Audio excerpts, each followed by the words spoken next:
businessman ang ipinalit kay Dominic Roque. Mainit na pinag-uusapan ngayon sa social media ang ilang larawan na sinasabing nagmula sa pribadong Instagram account ng negosyanteng si Vincent Co. Si Vincent ay anak ng kilalang mag-asawang Lucio at Susan Co., mga negosyanteng nasa likod ng matagumpay na supermarket chain na Per Eagle Price Club. Kilala ang pamilyang Co bilang kabilang sa mga pinakamayayamang Pilipino sa bansa, kaya't hindi nakapagtatakang maging sentro ng atensyon ang mga isyong may kaugnayan sa kanila. Lumaganap ang naturang mga larawan matapos itong may post sa social media pages tulad ng Insider PH at sa entertainment blog na Fashion Police.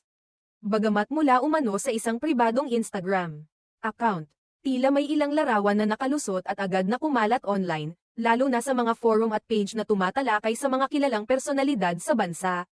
Sa mga naturang larawan, makikita si Vincent Co na nakasuot ng simpleng itim na polo shirt habang nasa isang Malaparaiso